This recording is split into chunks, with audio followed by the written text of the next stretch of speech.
الله وبركاته.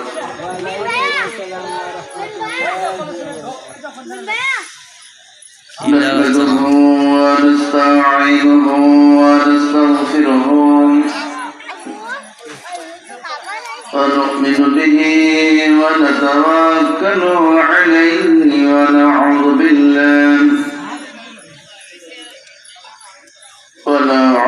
بالله من شرور أنفسنا ومن سيئات أعمالنا. من يهد الله فلا مضل له ومن يضلله فلا هادي له. ونشهد أن لا إله إلا الله وحده لا شريك له. ونشهد أن سيدنا وحبيبنا ومولانا محمدا عبده ورسوله الذي أرسله بالحق بشيرا ونذيرا وداعيا إلى الله بإذنه وسراجا وقمرا منيرا. فقد قال الله تعالى في كلامه المجيد والفرقان الحميد.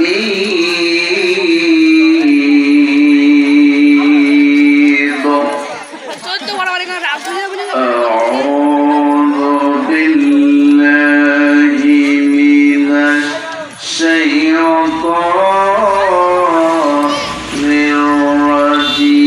الرجيم. بسم الله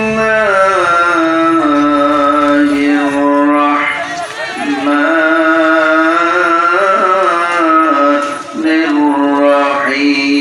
الرحيم. وقال الذين كفروا لا تسمعوا لهذا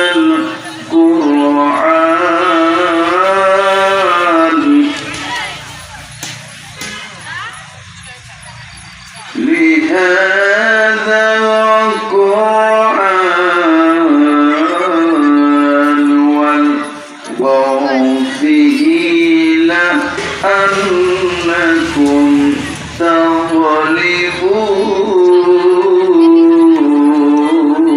تغلبون. وقال رسول الله صلى الله عليه وسلم الدنيا مزة الآخرة. وقال تعالى في شان حبيبه إن الله وملائكته يصلون على النبي يا أيها الذين آمنوا صلوا عليه وسلموا تسليما. اللهم صل على سيدنا وعلى آل سيدنا مولانا محمد. اللهم صل على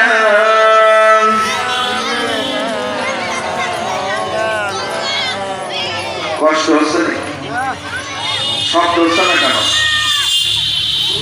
وعلى آل سيدنا مولانا محمد. কোন জমিনের মাটি আমার হবে গোরস্থান। কোন জমিনের মাটি আমার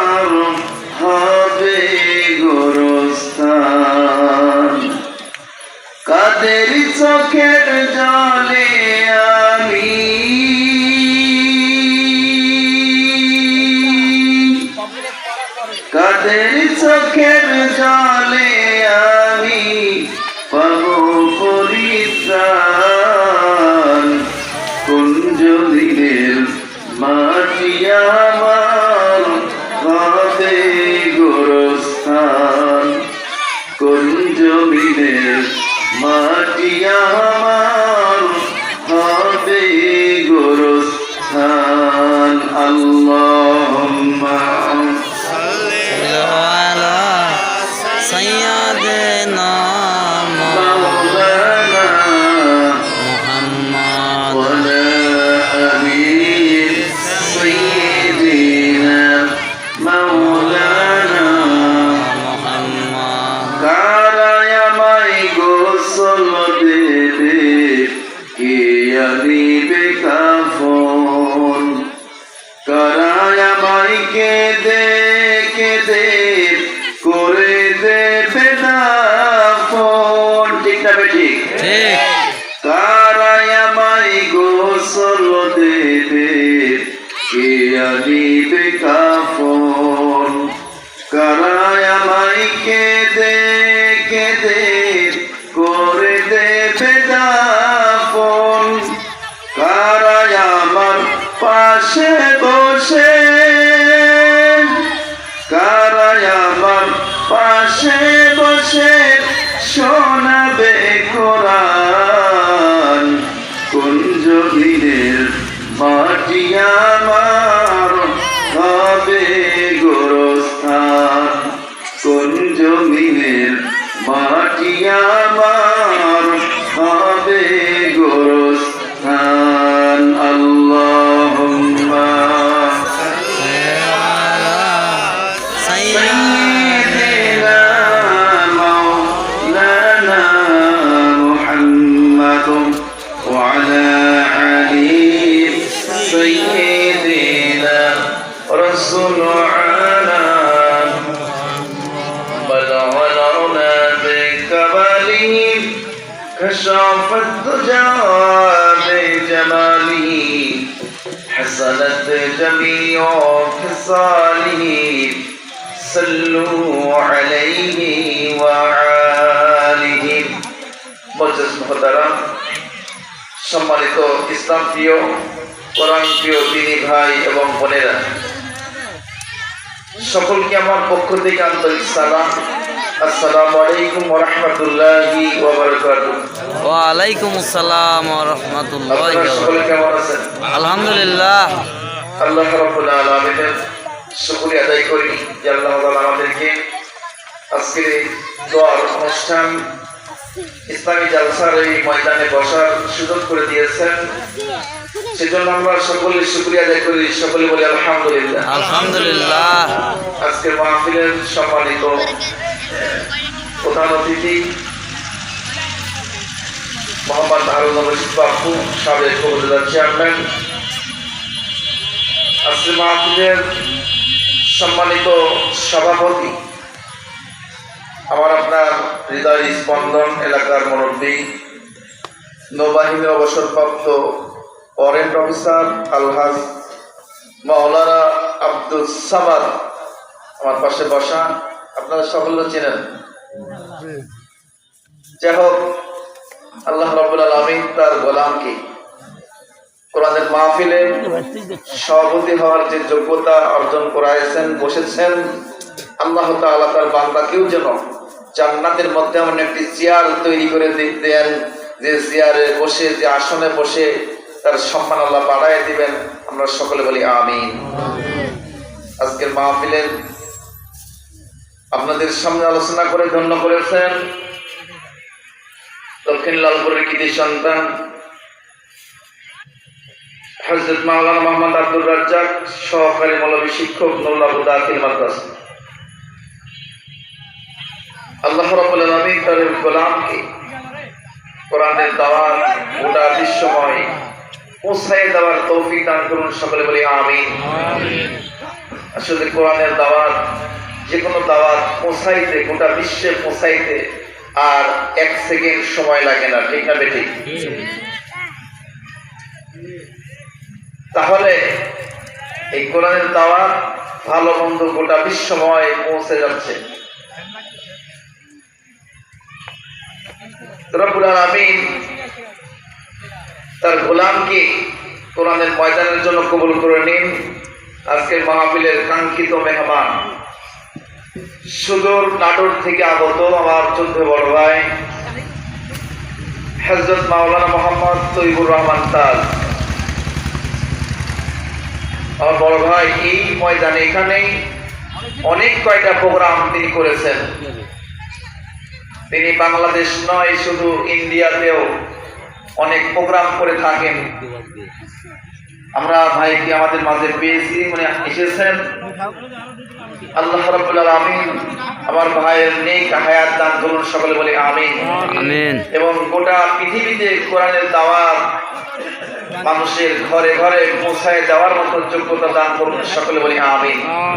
সম্মানিত উপস্থিতি, আপনারা সকলে কেমন আছেন?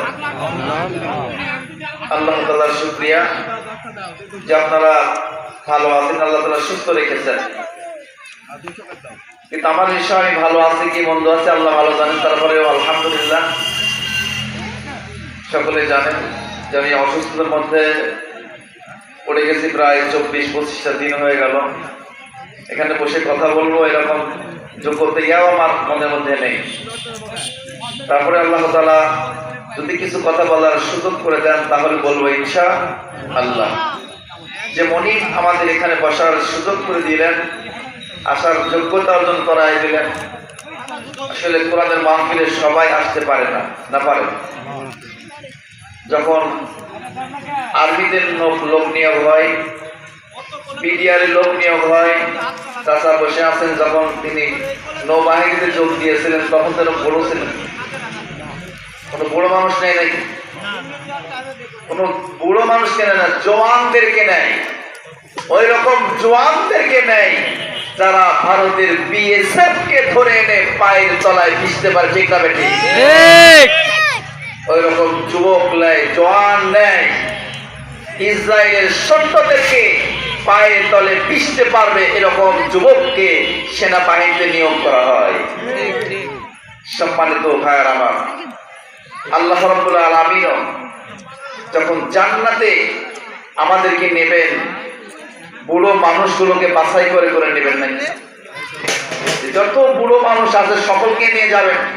যাদের মুখে দাঁত নাই, চুল পাকা, দাড়ি পাকা, এরকম মানুষকে নেবেন।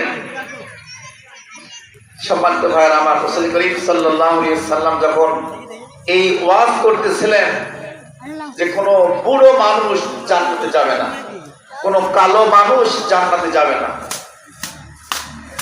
এই কথা শোনার পরে তো যারা কালো ছিল, যারা বুড়ো ছিল, তারা তো হতাশ। নবীজি ব্যাপারটা বুঝতে পারলেন, সাহাবাদেরকে লক্ষ্য করে বললেন, ও সাহাবারা, আল্লাহ রাব্বুল আলামিন যখন তোমাকে আমাকে যখন জান্নাত দান করবেন, যখন জান্নাতে প্রবেশ করায় দেবেন, কোন বুড়ো মানুষকে দেওয়া হবে না, জওয়ানদেরকে দেওয়া হবে। আমার আপনার আদি পিতা, গোটা বিশ্বের সমস্ত মানুষের পিতা, মাখলুকাতের পিতা, মানুষের পিতা আদম আলাইহিস সালাম ছিল 60 হাত লম্বা। কয় হাত বলেন? 60 হাত লম্বা।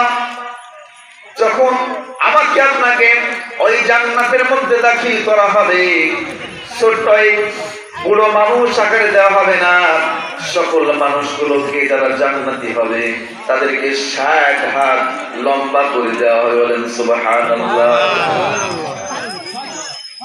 কারণ এই বুড়ো মানুষ কি জান্নাতের মধ্যে যে নিয়ামতপূর্ণ খাবার, এই খাবার তো তারা খাইতে পারবে না। জান্নাতের যে নিয়ামতপূর্ণ খাবার কোনো বুড়ো মানুষ খেতে পারবে না। দাঁত লাগবে, শক্তি লাগবে, হজম শক্তি লাগবে, ক্ষমতা লাগবে, ঠিক না বেঠি? এজন্য সম্মানিত ভাইয়ের আমার, এই দুনিয়ার মধ্য থেকে আল্লাহ তাআলা যাচাই করে বাছাই করে জান্নাতি মানুষদেরকে নিয়ে যাবে। এই দুনিয়া থেকে বাছাই করা হবে, কিয়ামতের ময়দানে বাছাই করার সুযোগ থাকবে না, ঠিক না বেঠি? সম্মানিত ভাইয়ের আমার, এই জন্য আজকের এই যে মাহফিল আয়োজন করা হয়েছে, আপনারা সকলে অবগত রয়েছেন যে এই জায়গাটাতে প্রায় বছরে প্রায় মাসের মধ্যেই দুর্ঘটনা কবলে পড়ে অনেক মানুষ প্রাণ হারিয়েছে। এমন ঘটনা ঘটেছে, এখানে অ্যাক্সিডেন্ট হয়েছে, শুধু হাতে আঘাত লাগার কারণে 22 দিন পরে একজন মানুষ দুনিয়া থেকে বিদায় হয়ে গেছে। তাহলে এই জায়গাটাতে যাতে এরকম দুর্ঘটনা না ঘটে, আল্লাহ পাক রব্বুল আলামিনের কাছে আমরা সকলে দোয়া করব, ঠিক না বেটি? ঠিক।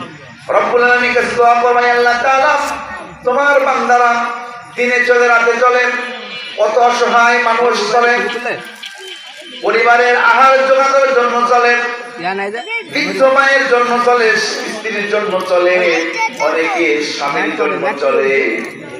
রব্বুল আলামিনের কাছে দোয়া করব, রব্বুল আলামিন তুমি এই জায়গাটাতে দুর্ঘটনায় কবলে মানুষকে ফেলে দিও না। প্রিয় ভাইয়ের আমার, এই জন্য এখনো যারা বাড়িতে রয়েছেন, বাড়িতে থাকার কোনো সুযোগ নেই, যেহেতু আয়োজন আপনারা করেছেন, এই আয়োজন করেছেন, যদি এটাকে সাফল্য মণ্ডিত করা না হয়, তাহলে কাল কিয়ামতের ময়দানে এই কোরআনের মাহফিল আমার আপনারা বিপক্ষে সাক্ষী দিয়ে দেবে। এই জন্য আসুন আমরা দুনিয়া থেকে জান্নাতি মানুষ হয়ে চলে যাই। দুনিয়া থেকে যদি জান্নাতি মানুষ হয়ে যেতে পারি, তাহলে কবর এমন একটি জায়গা, সংকীর্ণ একটি কবর জায়গা, যে জায়গার জন্য আমরা কিছু তৈরি করতে পারি নাই, যে জায়গার জন্য আমরা কিছু তৈরি করতে পারি নাই, সেই জায়গা সম্পর্কে আমাদের কিছু জানাও নাই। এই জায়গাটার মধ্যে যখন আমাকে আপনাকে রেখে আসবে, তখন কিন্তু আমরা হতাশা হয়ে যাব, একাকী হয়ে যাব, আমাদের উপরে নেমে আসবে শাস্তির পর শাস্তি, শাস্তির পর শাস্তি নেমে আসবে, সেখান থেকে কিন্তু আমরা রেহাই পাব না। জন্য বন্ধুরা আমার, সম্মানিত ভাইয়ার আমার, আসুন এই মাহফিল থেকে শিক্ষা নিয়ে যাই। এখান থেকে একটি কথাও যদি আমরা শিখে যাইতে পারি, কাল কিয়ামতের ময়দানে যদি এরপরে আমল করতে পারি, কিয়ামতের ময়দানে আল্লাহ রাব্বুল আলামিন আমাদেরকে কঠিন জাহান্নাম থেকে বাঁচায় দিনের রক্ষা করবেন। সকলে বলি আমিন। আমিন। সম্মানিত ভাইয়ার আমার, এই মহাগ্রন্থ আল কোরআনুল কারীম এর মাহফিলে আমি আপনাদের সামনে একটি আয়াতে কারিমা তেলাওয়াত করেছি। গোটা বিশ্বের সমস্ত মুসলমানদের একমাত্র দলিল হলো এই কোরআনুল কারীম। কি বলেন? এটার নাম কি? জিল্লাহর নাম কি? কোরআন শরীফ। এই কোরআন এমন একটি কিতাব, এই কিতাবের মধ্যে কি কোনো সন্দেহ রয়েছে নাকি? না। প্রায় 1500 বছর হয়ে গেল এই কোরআন পৃথিবীতে অবতীর্ণ হওয়া। আজ পর্যন্ত কোন গবেষক, কোন পণ্ডিত, কোন বিজ্ঞানী এই কোরআনের একটি ভুল ধরতে পারে নাই। এই সেই গাইড বুক, সেই কোরআনুল কারীম পৃথিবীতে আল্লাহ রাব্বুল আলামিন দিয়েছেন মানুষের মুক্তির জন্য, মানুষের কল্যাণের জন্য, যাতে মানুষ অন্ধকার থেকে বের হয়ে আলোর মধ্যে আসতে পারে। বলেন সুবহানাল্লাহ। আর এই কোরআনের আলোকে নিভিয়ে দেওয়ার জন্য, কোরআনকে দুনিয়া থেকে উৎখাত করে দেওয়ার জন্য, কোরআনের আলোকে নিভিয়ে দেওয়ার জন্য কাফেরেরা ষড়যন্ত্র করেছে। রাসূল করিম সাল্লাল্লাহু আলাইহি ওয়াসাল্লাম যখন কোরআনের দাওয়াত মানুষকে দিচ্ছিলেন, কোরআনের কথা মানুষের মাঝে যখন বর্ণনা করতেছিলেন, তখন কাফেররা ষড়যন্ত্রে লিপ্ত হয়েছিল। তারা চেয়েছিল যে কোরআনের আলোটা যেন, কোরআনের বাণীটা যেন পৃথিবীতে মুহাম্মদ সাল্লাল্লাহু আলাইহি ওয়াসাল্লাম ছড়াইতে না পারে। তারা সেই জন্য ষড়যন্ত্র করেছিল। কাফেরদের সেই ষড়যন্ত্রের জাল আল্লাহ রাব্বুল আলামিন ছিন্ন বিচ্ছিন্ন করে দিয়েছেন। বলেন সুবহানাল্লাহ।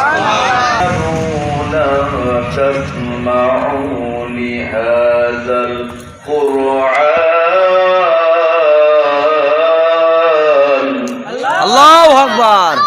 আর গ্রন্থ বলেন, জোরসে বলেন। এতদিন আপনাদের মসজিদে ওয়াজ করলাম, 10 বছর কয় বছর?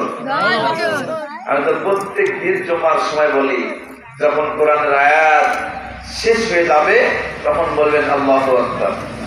এই কোরআনের মাহফিলে সুবহানাল্লাহ, আলহামদুলিল্লাহ, আল্লাহু আকবার বললে শ্রোতারা বলবে, উত্তর হবে, বক্তা বলবে, তখন ভালো লাগবে। বলুন সুবহানাল্লাহ। সুবহানাল্লাহ। কাফেররা কি বললো? ষড়যন্ত্র করলো যে মুহাম্মদ সাল্লাল্লাহু আলাইহি ওয়াসাল্লাম যখন কোরআনের দাওয়াত দিবে, কোরআনের প্রচার করবে, তখন তোমরা সেখানে হট্টগোল শুরু করে দাও। কোরআনের মাহফিল আয়োজন যখন হয়, এলাকার মধ্যে ছড়ায়ে পড়ে এক শ্রেণীর মানুষ এরকম এখনো রয়েছে যে ওখানে গিয়ে কোনো লাভ নেই, বরং সাইস্টলে বসে থাকো, এখানে আনন্দ রয়েছে।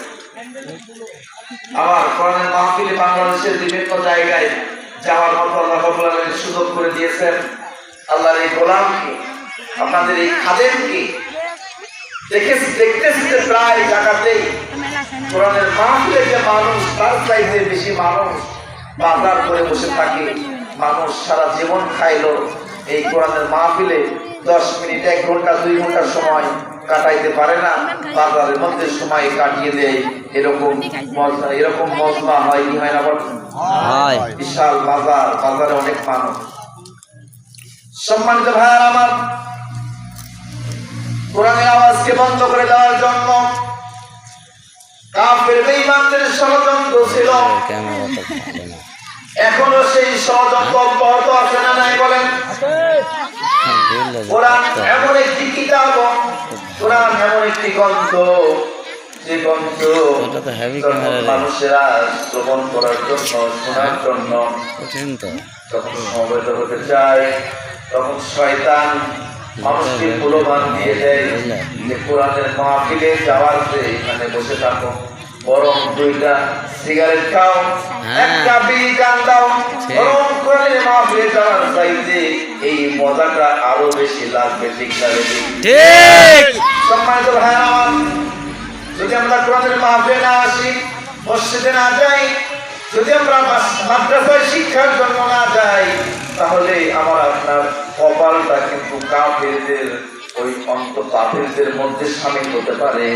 যেহেতু কাফেররা কোরআনের আওয়াজকে বন্ধ করে দেওয়ার জন্য তারা চেষ্টা করেছিল। আল্লাহর এই বান্দারা, কাফেররা বলল তখন মুহাম্মদ সাল্লাল্লাহু আলাইহি ওয়াসাল্লাম কোরআনের দাওয়াত দেবে, তখন কোরআন তেলাওয়াত করবে, মানুষ যেন এই কোরআনের কথা না শুনতে পারে, তখন তোমরা ঢোল বাজাইবা, হাতে তালি দিবা, বাঁশি বাজাইবা, শব্দ করবা, যাতে মানুষ কোরআনের কথা না শুনতে পারে। সম্মানিত ভাইরা আমার, কাফেররা তারপরে বলল ওয়ালগাউ ফিহি লাআল্লাকুম তাগলিবুন, যদি কোরআনের দাওয়াতকে তোমরা শব্দ করে কোরআনের আওয়াজকে বন্ধ করে দিতে পারো, তাহলে তোমরা সফলতা অর্জন করতে পারবে। যখন রাসূল করিম সাল্লাল্লাহু আলাইহি ওয়াসাল্লাম এই কোরআনের দাওয়াত দিতেছিলেন, তখন কাফেররা এইটাই করলো, তারা আওয়াজ শুরু করলো, শব্দ শুরু করলো। কিন্তু আর কাফেররা ঘোষণা করে দিল, যখন হজের মৌসুম চলে আসলো, রাসূল করিম সাল্লাল্লাহু আলাইহি ওয়াসাল্লাম কোরআন তেলাওয়াত করতেছিলেন কাবার এক প্রান্তে বসে, তখন কাফেররা বলাবলি শুরু করে দিল যে যারা হজ করতে এসেছে তোমরা শোনো, আমাদের দেশে একটি পাগল রয়েছে, খবরদার তোমরা ওই পাগলের কাছে যেও না, যদি যাও তাহলে তোমরা বিপদে পড়ে যাবে। সম্মানিত ভাইরা আমার,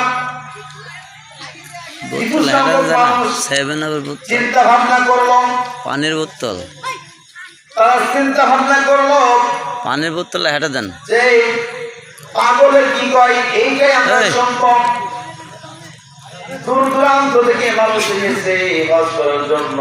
ধন্যবাদ বাপ। এই মানুষগুলো তখন, কিছু সংখ্যক মানুষগুলো তখন এই কোরআন শ্রবণ করার জন্য, কোরআন শোনার জন্য, ওই পাগলকে দেখার জন্য কাছে যখন আগাইতে শুরু করে দিল, যখন আগায় গেল, যাওয়ার পরে দেখতে পেল আহারে সুন্দর চেহারা মানুষ, মুহাম্মদ সাল্লাল্লাহু আলাইহি ওয়াসাল্লাম সুন্দর চেহারার মানুষ, এমন কিতাব তেলাওয়াত করেন, এমন কোরআন তেলাওয়াত করে যে কোরআন মধুর, এত সুন্দর, এটা মানুষের তৈরি হতে পারে না, এটা জাদু হতে পারে না, এই মানুষ পাগল হতে পারে না। অনেক মানুষ সেই দিন এই কোরআনুল কারীম তেলাওয়াত শুনে শুনে আল্লাহর বান্দারা বিশ্ব নবী মুহাম্মদ সাল্লাল্লাহু আলাইহি ওয়াসাল্লামের হাতে হাত দিয়ে কোরআনের তেলাওয়াতে শামিল হয়ে গিয়ে তারা পড়ে নিয়েছে লা ইলাহা ইল্লাল্লাহু মুহাম্মাদুর রাসূলুল্লাহ সাল্লাল্লাহু আলাইহি ওয়াসাল্লাম। তাহলে সেই কোরআন আমাদের মাঝে এখনো আছে না নাই? আছে, ছিল, আছে, থাকবে, পর্যন্ত থাকবে। সুবহানাল্লাহ, সুবহানাল্লাহ। এর দ্বিতীয় কেউ করতে পারবে না। সম্মানিত ভাই আমার, এই কোরআন অদ্বিতীয়, এই জন্য কোরআনের কভার যখন করবেন, কভার খোলার সঙ্গে সঙ্গে কোরআনুল কারীম কি বলতেছেন? বিসমিল্লাহির রাহমানির রহিম।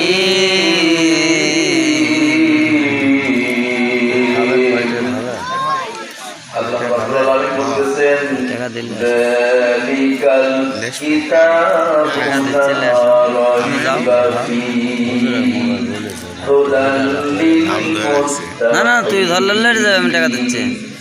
এটা সেই কিতাব যার মধ্যে কিঞ্চিত পরিমাণ সন্দেহের কোনো অবকাশ থাকবে নেই, না। কোনো সন্দেহ আব্দুল্লাহ নেই। ডাক্তার কে বলছেন এটা? মহান রব, যার পক্ষ থেকে এই কোরআন পৃথিবীতে নাজিল হয়েছে।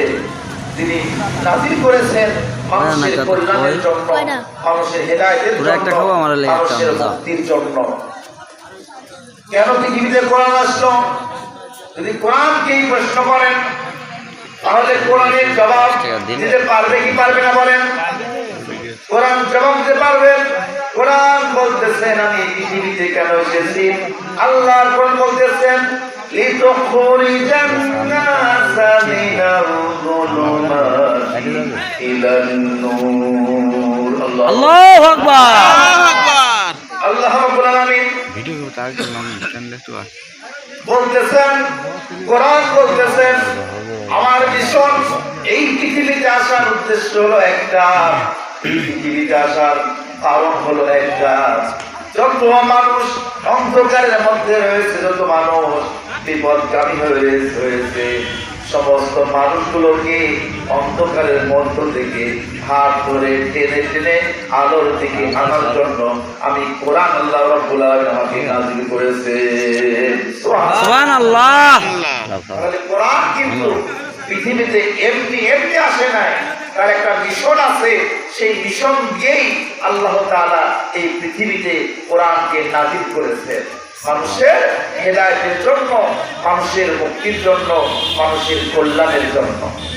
সম্মানিত ভাইরা আমার, পৃথিবীতে অনেক ধর্মগ্রন্থ রয়েছে, বেদ রয়েছে, বাইবেল রয়েছে, ত্রিপিটক রয়েছে, এতগুলো গ্রন্থ রয়েছে, যে গ্রন্থের একটাও কোরআনের একটাও হাফেজ খুঁজে পাওয়া যাবে না।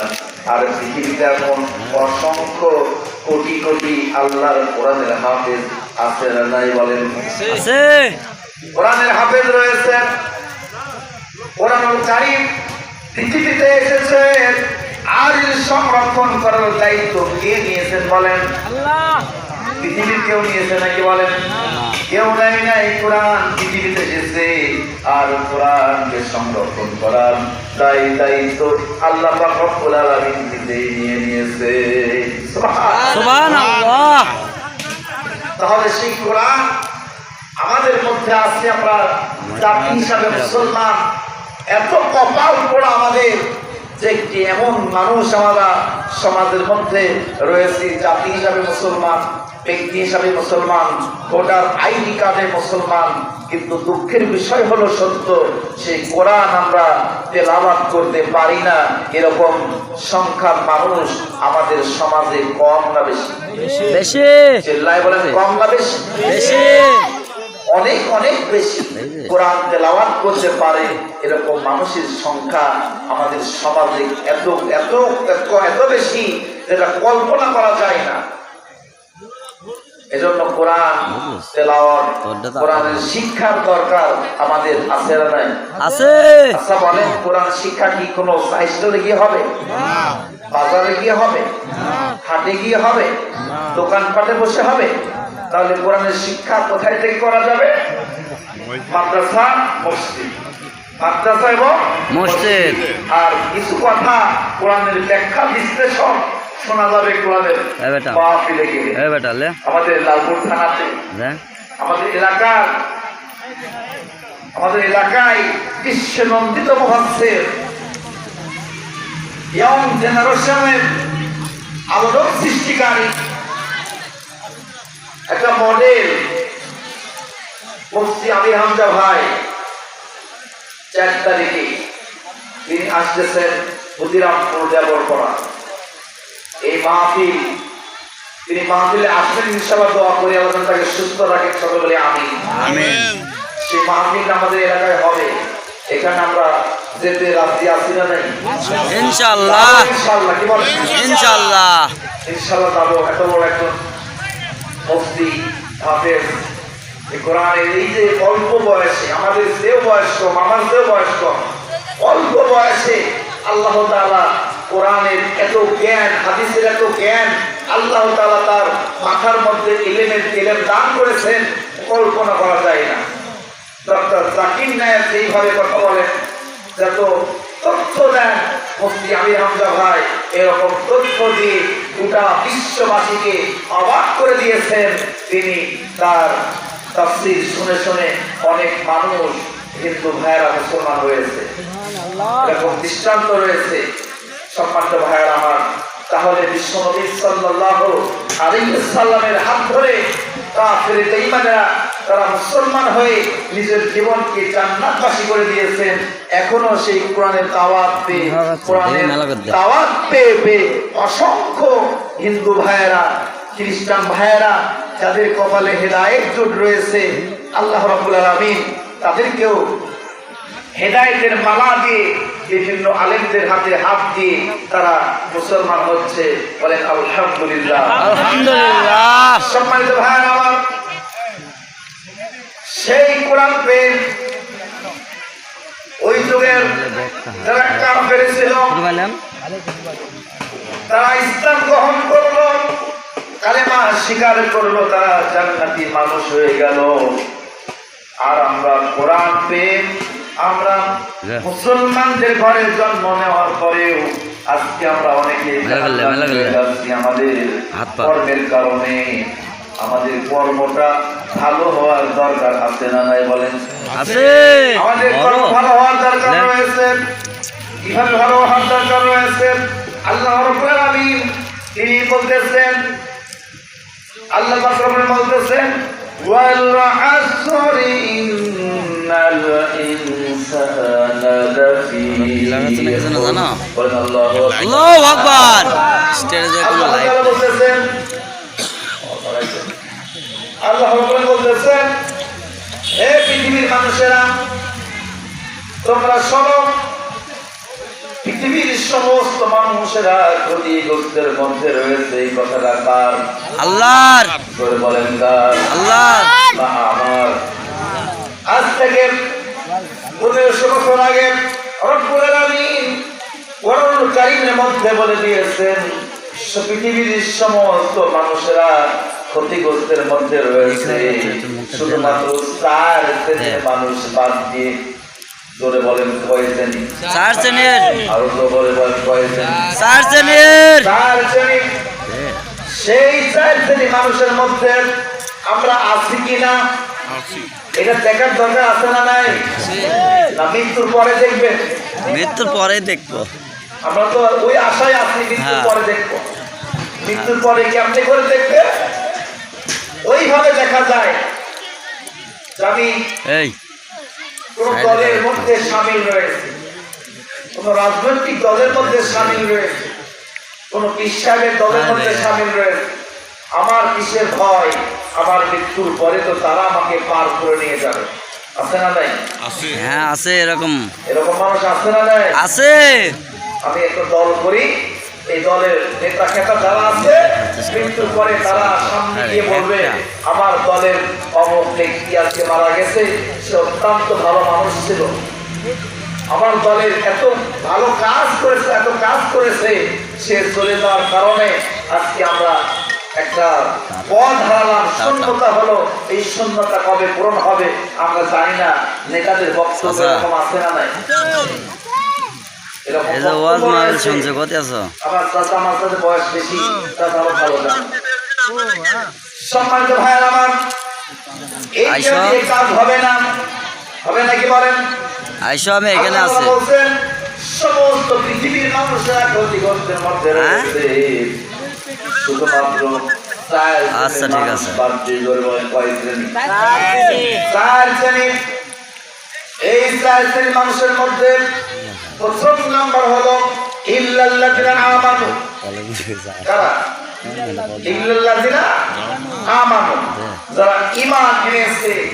আমরা যারা এখানে বসে রয়েছি বা উত্তর লালপুর, দক্ষিণ লালপুর মানুষের এতগুলো মানুষ, অথবা আমরা গোটা বাংলাদেশের 90% মানুষ, আমরা সকলে ঈমান এনেছি না ঈমান করেছি?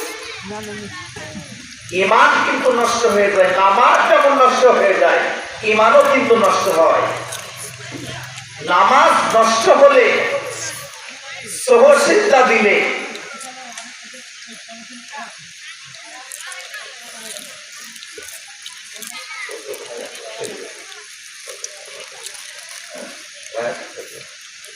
মনে করেন যে নামাজ যদি